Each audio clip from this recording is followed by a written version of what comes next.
ಭಾರತ್ ಮಾತಾ ಕಿ ಜೈ. ಬೋಲೋ ಭಾರತ್ ಮಾತಾ ಕಿ ಜೈ. ಭ್ರಷ್ಟ ನಿಮಿತಿ ಕೇಂದ್ರ ಜಿಲ್ಲಾ ಅಧ್ಯಕ್ಷರಿಗೆ ಭ್ರಷ್ಟ ನಿಮಿತಿ ಕೇಂದ್ರ ಜಿಲ್ಲಾ ಅಧ್ಯಕ್ಷರಿಗೆ ಬೋಲೋ ಭಾರತ್ ಮಾತಾ ಕಿ ಜೈ. ಜೈ ಭೀಮ್ ಜೈ. ಭ್ರಷ್ಟ ನಿಮಿತಿ ಕೇಂದ್ರ ಅಧಿಕಾರಿಗಳಿಗೆ ಇವತ್ತಿನ ನಮ್ಮ ಹೋರಾಟ ನಿರ್ಮಿತಿ ಕೇಂದ್ರ ಭ್ರಷ್ಟ ಅಧಿಕಾರಿಗಳ ವಿರುದ್ಧ ಒಂದು ಧರಣಿ ಸತ್ಯಾಗ್ರಹ ಹಾಗೂ ಉಪ ಸತ್ಯಾಗ್ರಹ ಹಮ್ಮಿಕೊಂಡು ಇವತ್ತಿಗೆ 49 ದಿವಸ ಆಯಿತು. 49 ದಿವಸ ಆದರೂ ಮೊನ್ನೆ ಹೋದ ತಿಂಗಳು ಜಿಲ್ಲಾಧಿಕಾರಿಗಳು ಏನು ಮಾಡಿದ್ರು, ತಹಶೀಲ್ದಾರ್ ಅವರಿಗೆ ಕೊಟ್ಟು ಕಳಿಸಿ ಒಂದು ಮನವಿ ಸ್ವೀಕಾರ ಮಾಡಿದ್ರು. ತಹಶೀಲ್ದಾರ್ ಏನು ಹೇಳಿದ್ರೆ ಅಂದರೆ ಒಂದು ವಾರದಲ್ಲಿ ನಿಮಗೆ ವರದಿ ಕೊಡ್ತೀನಿ ಅಂತ ಹೇಳಿದ್ರು. ಬಟ್ ಒಂದು ವಾರ ಬಿಟ್ಟು ಹೋಗಿ ಕೇಳಿದ್ರೆ ತಹಶೀಲ್ದಾರ್ ಹೇಳ್ತಾರೆ ನಮಗೆ ಮ್ಯಾಗಿನ ಫ್ರೆಶ್ ಇರ್ತಾರೆ, ನಾವು ಏನೂ ಕೊಡೋಕೆ ಬರಲ್ಲ, ಜಿಲ್ಲಾಧಿಕಾರಿಗಳು ಏನು ಅದಕ್ಕೆ ರೆಸ್ಪಾನ್ಸ್ ಮಾಡ್ತಾಯಿಲ್ಲ ಅಂದರು. ರೆಸ್ಪಾನ್ಸ್ ಮಾಡ್ತಾಯಿಲ್ಲ ಅಂದಾಗೆ ಹಾಗೆ ಸತತವಾಗಿ ಧರಣಿ ಸತ್ಯಾಗ್ರಹ ಗೊತ್ತಾಗ ಮುಂದೆ ಒಂದಿನ ಪ್ರೆಸ್ ಮೀಟಲ್ಲಿ ಒಂದು ಪ್ರೆಸ್ ನೋಟ್ ಹೊರಡಿಸಿದ್ದು. ಏನಪ್ಪ ಅಂದರೆ ಸರ್ಕಾರದ ಬೇಲಿ ಮಧ್ಯೆ ಸಿಕ್ಕಿ ಬಿದ್ದ ರಾಮ್ಸೇನಾ ಕಾರ್ಯಕರ್ತ ಅಂತ ಒಂದು ಪ್ರೆಸ್ ನೋಟ್ ಮಾಡಿತ್ತು. ಪ್ರೆಸ್ ನೋಟ್ ಮಾಡಿದಾಗ ಅವತ್ತು ನಿರ್ಮಿತಿ ಕೇಂದ್ರ ಎದುರುಗಡೆ ಸರ್ಕಾರದ ಬೇಲಿ ಮಧ್ಯೆ ಕೂಡಬೇಕಂದಾಗ ಪೊಲೀಸರು ಒತ್ತಡದಿಂದ ಪೊಲೀಸರು ನಮಗೆ ಪ್ರೆಷರ್ ಹಾಕಿ ಸರ್ಕಾರದ ಬೇಲಿ ಮಧ್ಯೆ ಕೂಡಿಸ್ಕೊಳ್ಳೋ ಬಟ್ಟಿಗೆ ನಾವು ಏನು ಮಾಡಿದೆವು, ಗಟ್ಟಿ ನಿರ್ಧಾರ ಮಾಡಿ ಸರ್ಕಾರದ ಬೇಲಿ ಮಧ್ಯೆ ಬೇಡದೆ ಸರ್ಕಾರ ಮುಳ್ಳೇ ಮೈಮೆ ಹಾಕೋಬೇಕಂತೇಳಿ ನಿರ್ಣಯ ಮಾಡಿ ಮುಳ್ಳು ಮೈಮೆ ಹಾಕೊಂಡು ಬಿದ್ದೆವು. ಆದರೂ ಜಿಲ್ಲಾಧಿಕಾರಿಗಳು ಯಾವುದಕ್ಕೆ ಸ್ಪಂದಿಸ್ತಲ್ಲ.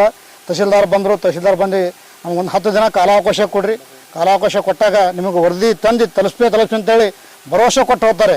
ಬಟ್ ಇವತ್ತಿಗೆ 15 ದಿನ ಆದ್ರೂ ತಹಶೀಲ್ದಾರು ವರದಿ ಕೊಡ್ತಾ ಇಲ್ಲ. ಯಾಕಂದರೆ ತಹಶೀಲ್ದಾರ್ ಹೇಳ್ತಾ ಇದ್ದಾರೆ ನಮಗಿಂತ ಮ್ಯಾಗಿನ ಫ್ರೆಶರ್ ಇದೆ ಸರ್, ನಮ್ಗೆ ವರದಿ ಕೊಡೋಕೆ ಆಗ್ತಾಯಿಲ್ಲ ಅಂತ ಹೇಳ್ತಾ ಇದ್ದಾರೆ. ಫೋನು ಎಗ್ತಾಯಿಲ್ಲ, ಆಫೀಸ್ಗೆ ಹೋದ್ರೆ ಆಫೀಸಲ್ಲೂ ಸಿಗ್ತಾ ಇಲ್ಲ.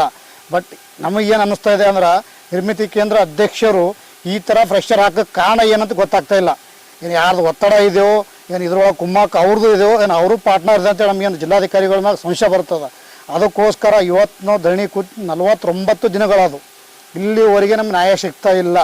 ಅದಕ್ಕೋಸ್ಕರ ಇವತ್ತೇನು ಪತ್ರಿಕಾ ಮುಖಾಂತರ ಹೇಳ್ತೀನಿ ಬಯಸ್ತೀನಿ ಅಂದ್ರೆ ಮುಂದಿನ ದಿನಗಳಲ್ಲಿ ಕಾನೂನು ಪ್ರಕಾರವಾಗಿ ನಾವು ನ್ಯಾಯಾಧೀಶರ ಬಳಿ ಕಾನೂನು ಹೋರಾಟಕ್ಕೆ ಸಿದ್ಧವಾಗಿದ್ದೇವೆ. ಜಿಲ್ಲಾಧಿಕಾರಿಗಳ ವಿರುದ್ಧ ಹಾಗೂ ತಹಶೀಲ್ದಾರ್ ವಿರುದ್ಧ ಹಾಗೂ ನಿರ್ಮಿತಿ ಕೇಂದ್ರ ಭ್ರಷ್ಟ ಅಧಿಕಾರಿಗಳ ವಿರುದ್ಧ ನಾವು ಕಾನೂನು ಹೋರಾಟ ಮಾಡ್ಬೇಕಂತೇಳಿ ಇವತ್ತು ಮಾಧ್ಯಮದ ಮುಖಾಂತರ ತಿಳಿಸೋಕೆ ಬಯಸ್ತೇವೆ. ಮುಂದಿನ ಇವತ್ತಿಗೆ 49 ದಿನಕ್ಕೆ ಯಾಕೆ ಯಾವುದೋ ರೆಸ್ಪಾನ್ಸ್ ಬರಲ್ಲ ಅಂದ್ಬಳ ಕೇಸ್ನ ಕೂತರು ಇದೆಲ್ಲ ಬಟ್ ಇವತ್ತಿಗೆ ಹಿಂದೆ ಪಡಿತಾ ಇದ್ದೇವೆ. ಮುಂದಿನ ದಿನಗಳಲ್ಲಿ ಕಾನೂನು ಹೋರಾಟವಾಗಿ ಮಾಡ್ತೇವೆ. ಕಾನೂನು ನಮಗೆ ನ್ಯಾಯ ಸಿಗ್ತೈತೆ, ನಮಗೆ ಜಯ ಸಿಗ್ತದೆ ಗ್ಯಾರಂಟಿ ಇದೆ. ಯಾಕೆ ಕಾನೂನು ಎಲ್ಲರಿಗೂ ಒಂದೇ, ಕಾನೂನು ದಾಖಲೆ ಪ್ರಕಾರ ನ್ಯಾಯ ಸಿಗ್ತದೆ ಹೇಳಿ ಇವತ್ತು ನಾವೇನು ಹೋರಾಟವನ್ನು ಹಿಂದೆ ಪಡಿತಾ ಇದ್ದೀವಿ. ಅಧಿಕಾರಿಗಳು ಒಟ್ಟು ರೆಸ್ಪಾನ್ಸಿವ್ ಮಾಡ್ತಾ ಇಲ್ಲ. ಏನು ಹೇಳಿದ್ರು ಅವರು ಇದಕ್ಕೆ ರೆಸ್ಪಾನ್ಸಿವ್ ನಮಗೆ ಏನು ಮಾಡಿರಿ, ನಮ್ಗೆ ಮ್ಯಾಗಿನ ಫ್ರೆಶರ್ ಇದೆ, ನಾವು ಏನು ಮಾಡೋಕ್ಕಾಗಲ್ಲ, ಬರೀ ಉಡಾಫೆ ಉತ್ತರ ಕೊಡ್ತಾ ಇದ್ದಾರೆ. ಬಟ್ ಏನು ಜಿಲ್ಲಾಧಿಕಾರಿಗಳು ಭಾಗಿಯಾಗ್ಯಾರಂತ ನಮಗೆ ಕಂಡು ಬರ್ತಾ ಇದೆ.